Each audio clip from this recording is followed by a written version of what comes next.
How's it going, everyone? Shots with Cola here. And today we're going to take a sit down, in-depth look at the Bodyguard 2.0.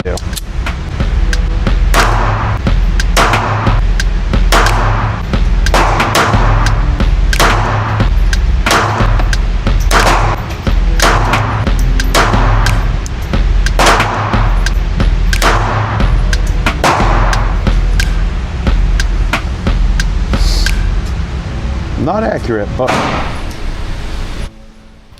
I am not selling, modifying, advertising, or promoting the purchase of firearms or firearm accessories. No firearms are being converted to full automatic, and no magazines with a capacity of over 29 rounds are used in this video. This video is filmed in a safe, proper environment. This video does not contain any illegal activities or activities that violate YouTube's guidelines. Enjoy the video. Please like and subscribe. by Smith & Wesson. Now this guy is a 380. They call it a micro, but I would say when you start getting into these sizes, micro is not even cutting it, because like I've got micro 9s and stuff. It's a pocket carry, but I feel like they need to come up with a term that's a little bit smaller than micro. I know that there's nanos, and I'm not sure what categorizes in a nano. This, I would say, kind of goes somewhere in between a nano and a micro, in my opinion. That's not really relevant to this conversation. We're going to talk about everything you could possibly need to know about this particular handgun. Now it's got a 2.75 inch barrel, very, very, very small, very, very light. The slide is tiny. That is actually what made me buy that. When I held it, I was like, man, this thing is, it's cute. And I was like, you know what, I'll take it. It's cool as crap. I've had it for a little bit over a month now, and I'm close to 400 rounds through it, and my opinion hasn't changed.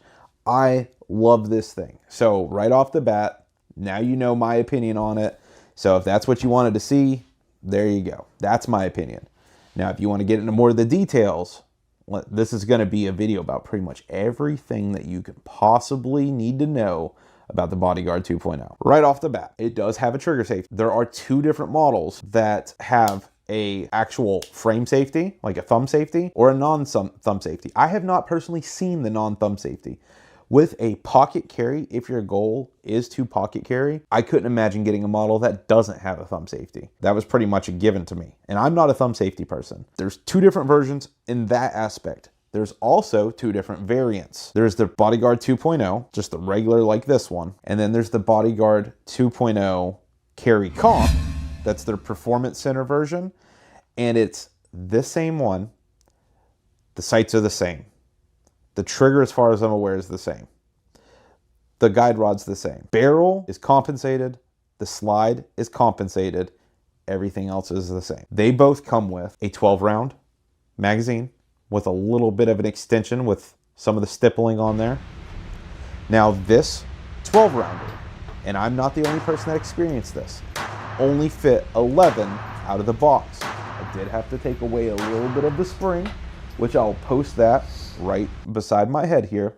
That is how much I took off of it to fit 12 into it. It cycles, everything runs just like that, no issues. Now, before YouTube gets upset, I'm not showing anybody how to modify anything, and I'm not selling a firearm. I am giving an opinion based off of experience on this firearm. I have to announce that I've had some issues. I've had a lot of videos here lately get taken down, and I'm not quite sure why. Now, it comes with that 12 round. It also comes with a 10 round.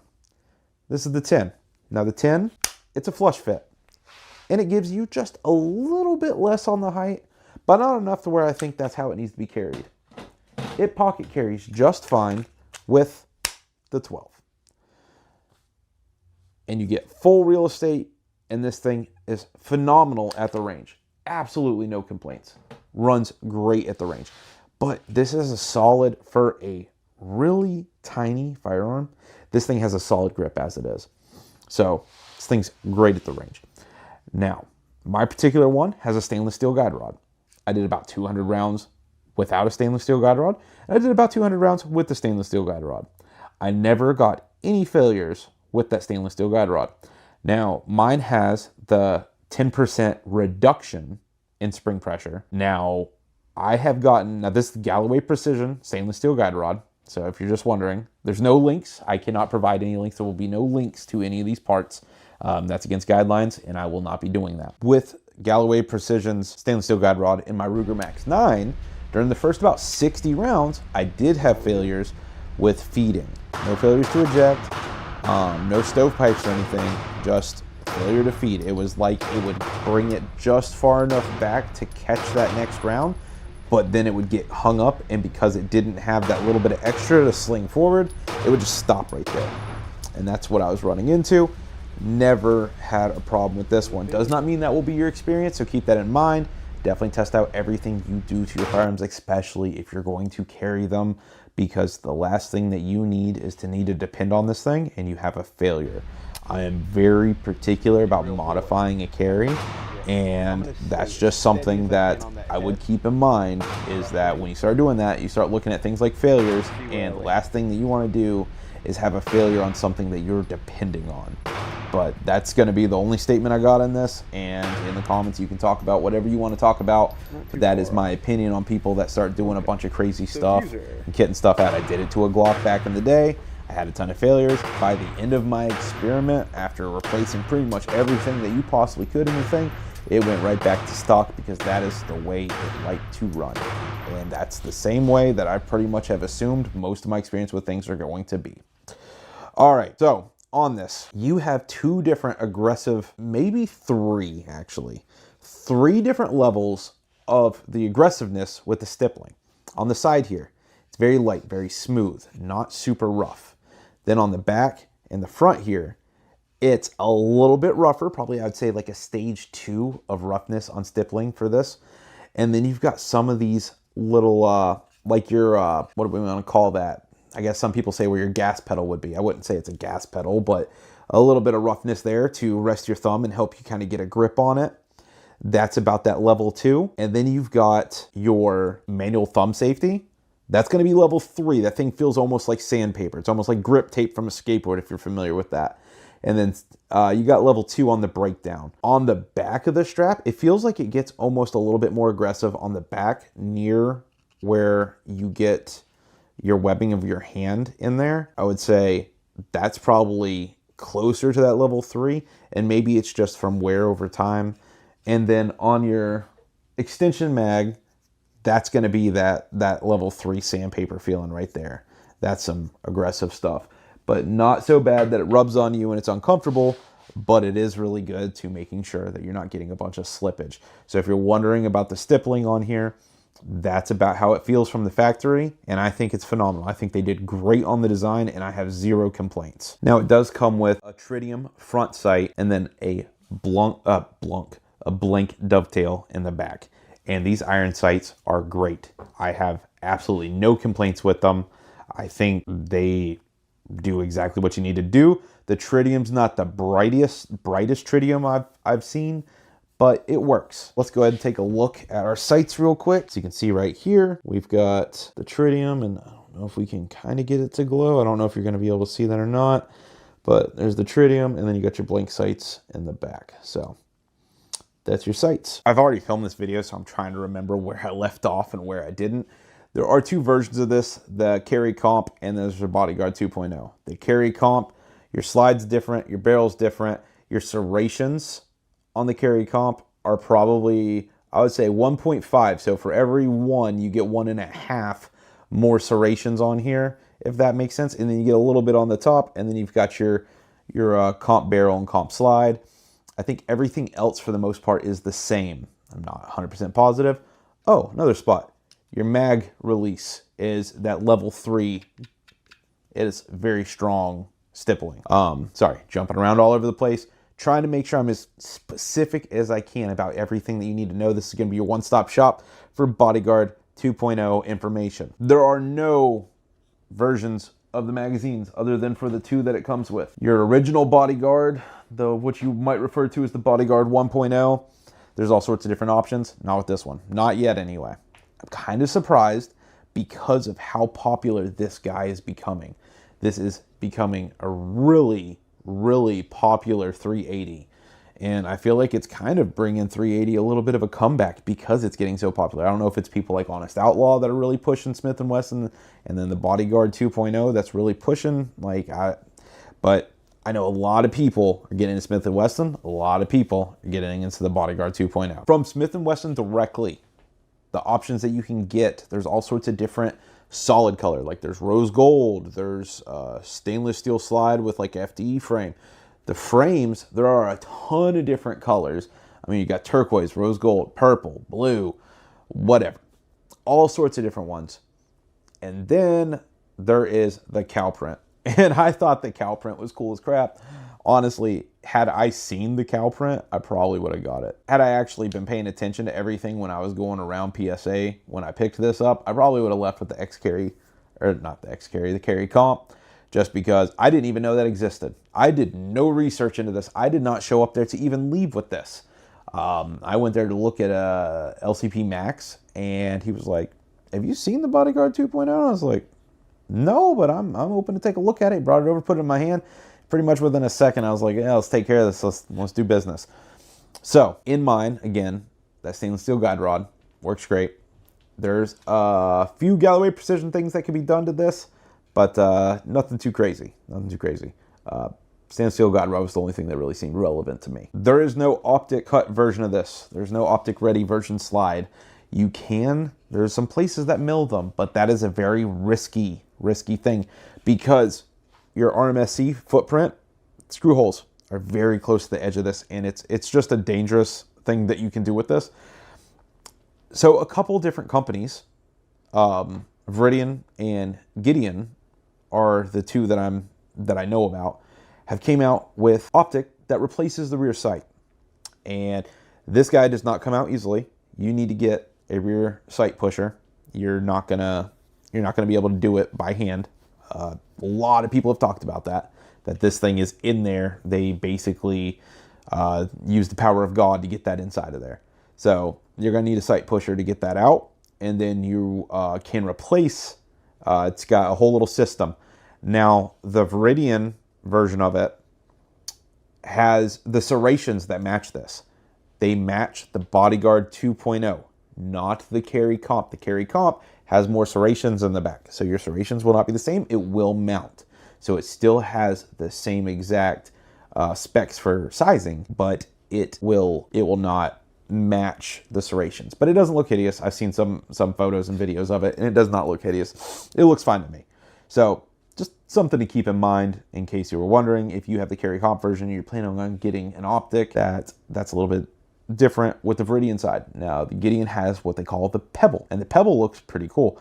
I am on the fence of which route I would go, and I'm not sure if I'm gonna go with it, but I probably am because that's just what I do. I always get things to test it, make videos for you guys to find out if it's good or if it's bad, or vice versa. Typically, most of the time, things are good because I usually do my research before I'll spend my money, but I still want to experience it and share it with you guys. They both have their pros and cons to them. So there's the Pebble and there's the Viridian one, but they both are unique and specific to the Bodyguard 2.0, and they do give you the option of having a dot so that you can get a little bit more accuracy and a little bit better on those long range shots. And if you think that optics don't do that, then you probably haven't used one, because I do a ton of testing, and I can tell you an optic is going to get you, especially when you start doing it depends, right? So if your goal is to keep this in your pocket and this is for that close encounter or a backup, and it's only going to be like a close encounter, there's nothing, absolutely nothing wrong with these iron sights. I have no issues with them at all. But if you're looking for a range toy as well, and you plan on doing a lot of target shooting, and some of those targets might get out there a little bit of a distance, you might want to throw an optic on there, because it does make a difference. At least for me, I have gotten a substantial difference of being way more accurate, especially once you start exceeding like that 15-yard mark.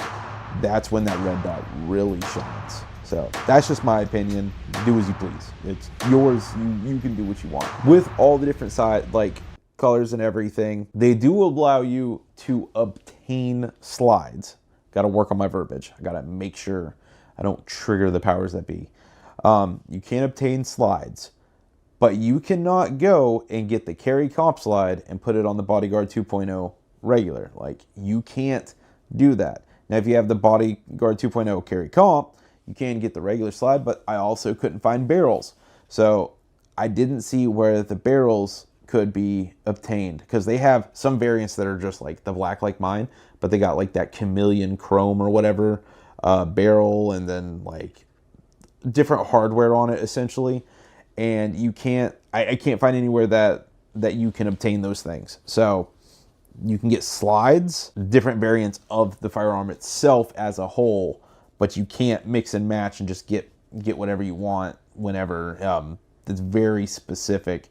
But if you want an FDE slide, you can obtain a slide and then swap it out for yours, but you're not going to be able to just get a whole upper and just be able to swap between the two. It's just, you're not going to be able to get the parts.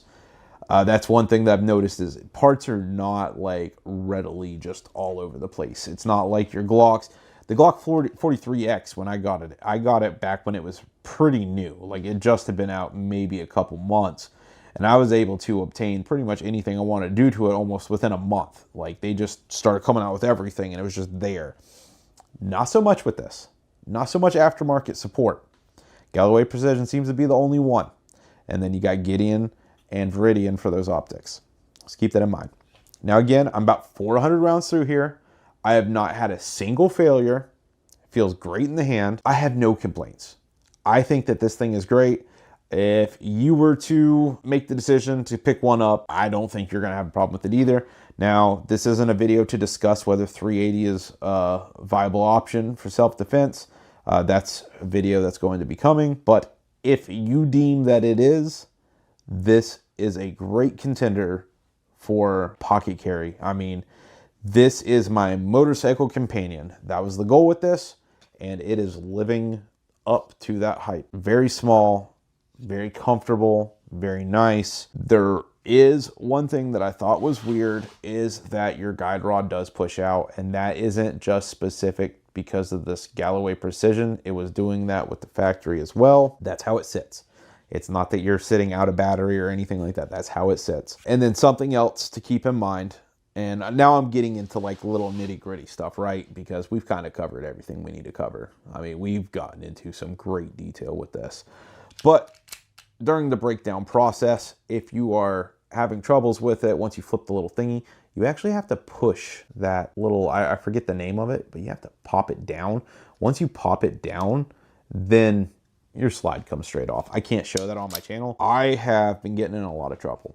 And so I'm trying to be really careful with what I say, because I don't violate any of the rules or guidelines. And I think I haven't been being careful enough with the words that I'm using, and it makes it sound like I'm going to, but I don't. So yeah, just read through your manual. That's the biggest thing I can tell you, is once you get this, read through your manual. But there's nothing crazy. There's no some like complex thing about this. Again, like I said, there's no links. I can't provide any links. There's nothing like that. They're readily available. And that leaves another thing that I want to bring up, that manual thumb safety. That manual thumb safety is good. You're not going to accidentally disengage it in your pocket. Very firm. You can move it when you need to move it. It can be moved, but you're not going to accidentally bump that to turning it off. The way I carry it, if anybody wonders, is with this little trigger holster. These guys goes just like that. Loop that around your belt. When you go to draw it, boop, and it's free. It holds on just fine. And I mean, it holds it good.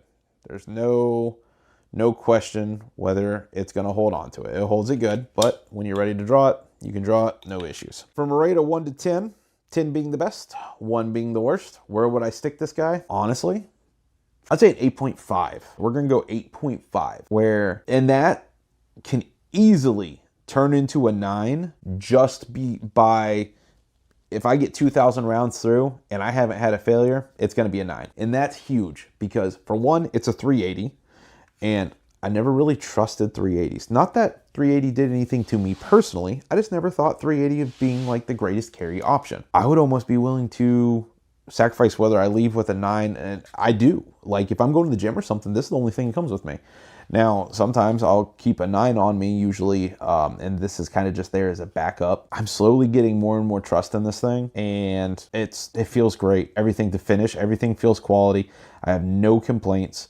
There's no weird rattles. It doesn't sound the smoothest or anything, but I mean, it's tiny. It's tiny, right? And you're talking about a budget little micro 380 pocket carry. Yeah, I'd say a 9. I wish that there was like optics that could mount to the top. I wish that you didn't have to remove the rear sight to make that happen. But also, we're talking pocket carry. There's only so much you can do with the space that they got. And that would involve companies to get crazy with making them super small, and then it's really a limited use that they would even need to make one that small. So why would they even make that optic? And then why would that cut even exist? So there's a lot of, it doesn't even make sense. But I mean, if I had to nitpick at a few things, there's that. And then the fact that you can't go and get the comp slide and barrel. I think that they should have, provided that option. I feel like the fact that they're holding on to that just so they can sell more models is a little ridiculous, because they are interchangeable, and they shouldn't be just holding out on people just because they want to sell. I mean, if they can offer the different colors, there's no reason that they can't offer the different model. That's my opinion. But altogether, solid 9. The only thing that I would say surpasses it, in my opinion, is I would rate this right up there with the 43X, the Glock 43X, only to be surpassed by maybe the P365. P365, I think, is almost the perfect carry firearm. It's tiny. I mean, it could be a pocket carry if it wanted it to be. It can be inside the waistband if you want it to be. It can have a light. It doesn't have to have a light. It can have an optic. It doesn't have to have an optic. It's narrow. Everything about it, and the way it, a lot of people say, oh, it's too snappy. I think the P365 felt great. I had no complaints at the range. Of course, your Canic Meta MC9 with compensator and everything else, of course that's going to shoot smoother. Of course, your Glock 45 with, everything else is going to shoot smoother than a P365. But why are we talking about P365? We're talking about Smith & Wesson. Smith & Wesson, they're doing great things. I am actually thoroughly impressed by this. I think you will be too. If you would, please hit the video with a like, subscribe to the channel. I take a lot of time and energy on making these videos, and I've done a lot to increase the quality of my channel. I'm trying to bring it back. 5 years ago, we were all in with firearms, and we were doing great. We had all sorts of different reviews. We went to a ton of places. We met a ton of people. We got a bunch of connections in the firearm industry, and it was freaking awesome. And I want us to get back there. I think we can. I just need your help. A simple like on this video will help me get there.